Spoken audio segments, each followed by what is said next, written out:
It's been 3 weeks, 4 days, and I think 9 hours. Not that I'm obsessively counting. It's just that my life is now divided into two distinct, jarringly different periods. Before and after. And in the after, I've become acutely, painfully aware of the passage of time, mainly because I spend so much of it staring at my ceiling, wide awake. Every time I close my eyes, it happens. A little movie starts playing on a permanent loop in the back of my skull. It's a corrupted video file, you know. The resolution is nightmarishly high on all the wrong parts. The grimy, sweating brick wall of the alley, the cheap, ugly glint of something metallic under the weak orange glow of a dying streetlight, the sudden, blinding white of headlights that bleach everything out for a second. I can see all of it, I can feel the cold dampness in the air, I can smell the garbage from the nearby dumpster. But the most important frame, the one that would give the whole horrific thing some kind of meaning, is just static. A blur, a void, the driver's face. I can't see the driver's face. I know this sounds crazy.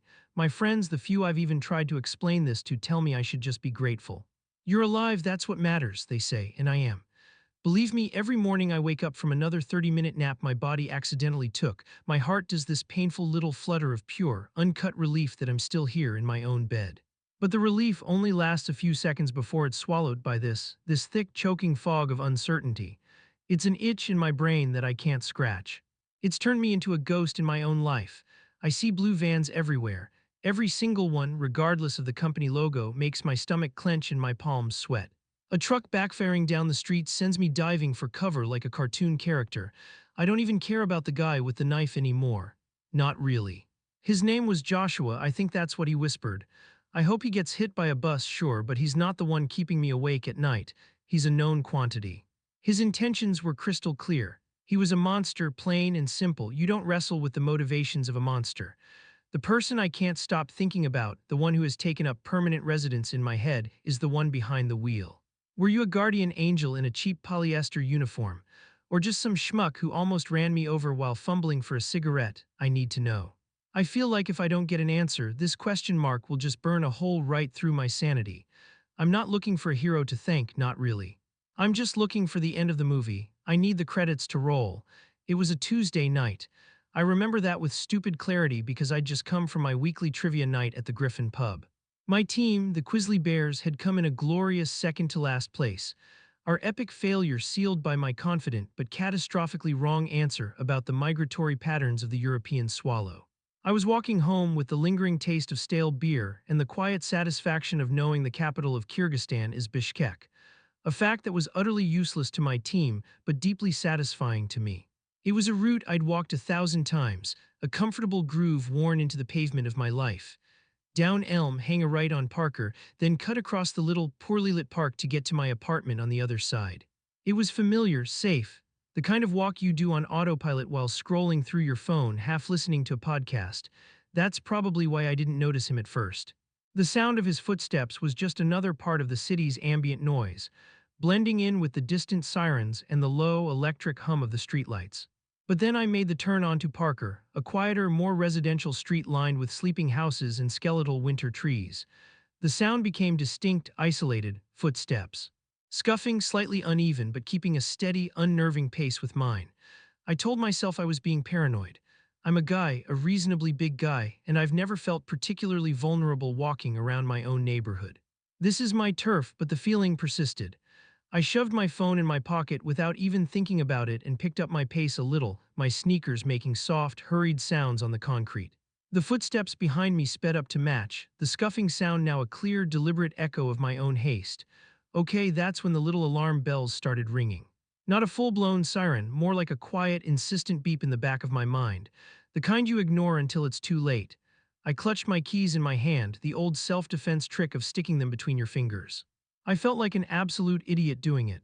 This is 2024, not a 1980s slasher flick. I'm a data analyst, for God's sake, not a damsel in distress. But I did it anyway, the cold metal pressing into my skin. I was about a block from the park, just past a darkened laundromat and an all-night convenience store whose fluorescent lights seemed a million miles away, a different planet. He caught up to me right as I reached the mouth of the alley that runs behind the laundromat, a shortcut I never took because it always gave me the creeps. "Joshua," he said. His voice was weirdly calm, almost gentle, which was somehow infinitely more terrifying than if he'd been shouting. It wasn't my name, but he said it like a statement, like he was naming me. I turned, my heart suddenly trying to hammer its way out of my ribcage. He wasn't big or imposing, he was just a guy. Nondescript jacket, tired eyes, the faint, sour smell of old cigarette smoke. He could have been anyone waiting for a bus. "I'm sorry about this," he said, and that's when he showed me the knife. It wasn't a huge blade, not some Rambo fantasy knife. It was a small, wicked-looking utility knife.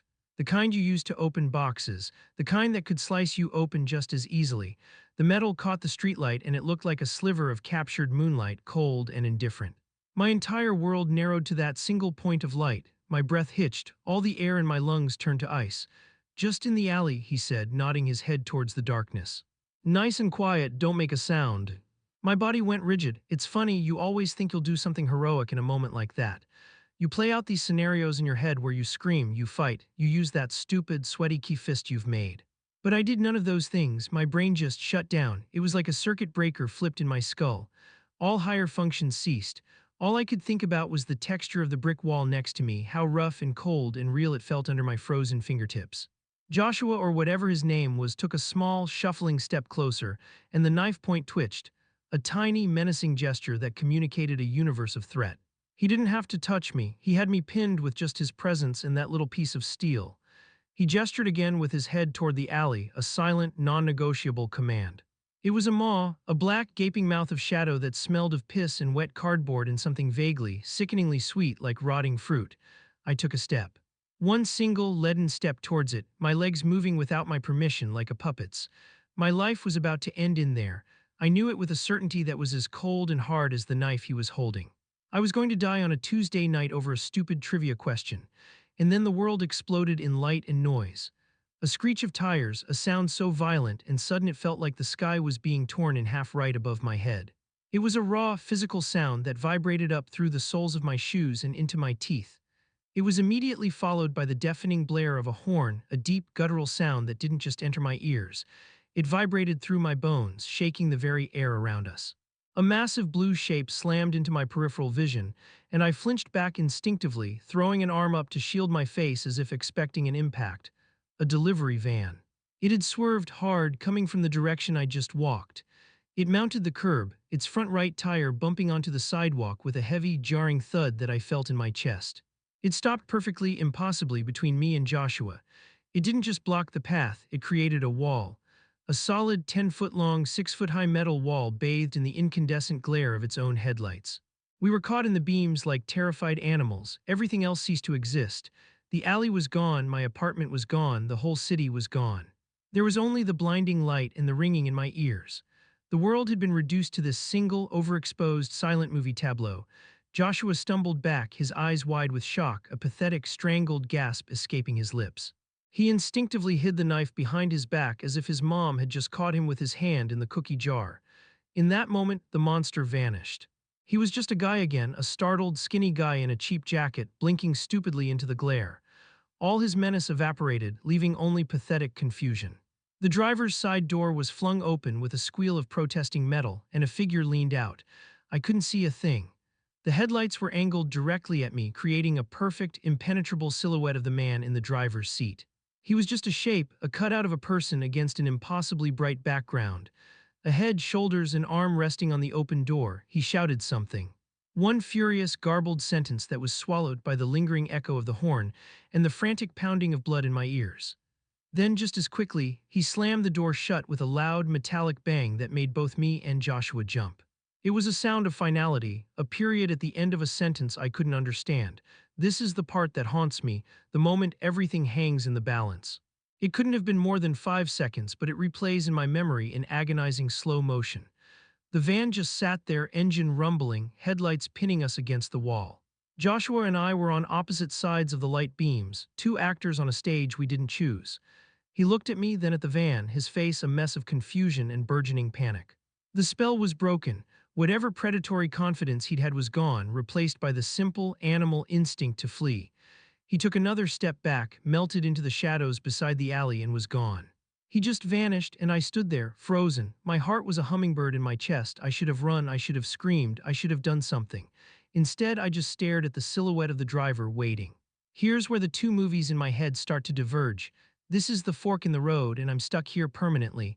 In the first version, the heroic version, the driver saw what was happening. He saw the glint of the knife, the fear in my eyes, the way Joshua was herding me toward the darkness. He was a good Samaritan, a knight in a rusty blue chariot. The phrase he yelled in this version becomes clearer in my memory. It wasn't just noise, it was, hey, get the hell away from him. It was directed, purposeful, a command. The way he positioned the van wasn't a lucky swerve. It was a tactical maneuver, a perfect block executed with precision. He intentionally created a barrier to save me. He was my guardian angel, but then there's the other version. The version my rational mind keeps pushing on me, the one that feels colder and somehow more plausible. In this version, the driver was just some overworked, underpaid guy, probably on his phone, or trying to read a map, or reaching for a soda that rolled under his seat. He took his eyes off the road for a split second, realized he was about to drift into a parked car, and yanked the wheel. The screech of tires wasn't a warning. It was the sound of his own panic. The horn wasn't a battle cry, it was an involuntary spasm of road rage. The phrase he yelled, it wasn't get away from him. It was probably something like, watch where you're going, you morons, directed at both of us for standing so close to the road. The perfect positioning of the van wasn't a tactic. It was just dumb, blind, stupid luck.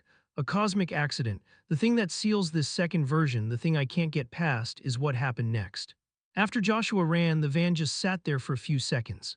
Then the engine revved once, it backed up off the curb with another jarring bump, and it just drove away. It continued down the street at a normal speed and disappeared around the next corner. No one got out to ask if I was okay. No one waited to make sure I was safe. A real hero wouldn't do that, would they? They'd stick around. They'd make sure the story had a proper ending. But my rescuer, if that's what he was, just drove off into the night, leaving me alone on the sidewalk, trembling in the sudden, oppressive silence. Edit 1. Wow, okay, I did not expect this to get so much attention. My inbox is an absolute disaster, but in a good way, I guess. Thank you to everyone for the kind words and the support. It actually helps more than you know, just feeling like I'm not screaming into a void. A lot of you are asking the same, very logical questions, so I'll just try to answer them here in one go. Why didn't I get the license plate? Why didn't I call the cops immediately? Why didn't I run after the van? Honestly, you have to understand the state I was in. My entire nervous system had just been put through a shredder. For a good minute, maybe more, after the van drove off, I couldn't move. I was just propped up against that brick wall like a scarecrow, feeling the rough texture on my back, focusing all my energy on just trying to remember how to breathe. The world came back in pieces slowly, like a radio being tuned. The sound of a dog barking a few streets over, the low, electric hum of the convenience store's sign. My own ragged, pathetic-sounding breathing. The idea of looking for a license plate was as alien to me in that moment as performing brain surgery. My brain had one command: survive. And now that the threat was gone, it was just buffering. By the time it rebooted enough to think license plate, the van was long gone. All I have is an image of a generic, slightly beat-up blue delivery van. No logo that I can remember. It could have been from one of a dozen local companies or just some independent contractor's personal vehicle. I did call the police. About 10 minutes later, after I finally managed to stumble the last block back to my apartment and lock and deadbolt the door 3 times, I checked the lock again and again. They sent a car, and 2 officers took my statement at my kitchen table, while I shivered and tried to drink a glass of water without spilling it. They were professional, but you could tell this was just another Tuesday night for them. "Did you get a good look at him?" one of them asked, pen poised over his notepad. I gave them the best description I could of Joshua. Nondescript. Average height, average build, brown jacket. It felt like describing a ghost. It could have been a million guys. They canvassed the area, found nothing. He was gone. As for the van, I've tried. God, I've tried. I spent the next 2 days obsessively calling every courier and delivery service in a 50-mile radius. Hi, this is a weird question, but did one of your drivers have an incident or report anything unusual on Parker Street on Tuesday night around 10 p.m.? I must have sounded like a complete lunatic. Most of them were polite but unhelpful. A few were openly hostile, like I was accusing their drivers of something. "Our guys are professionals, sir. They don't mount curbs." No one reported a swerve, an emergency stop, nothing. It's like the van drove out of a different dimension, interfered with my life for 5 crucial seconds, and then vanished back into it. It's a dead end. Every path I take to find an answer just leads to another brick wall, and I'm so tired of hitting them.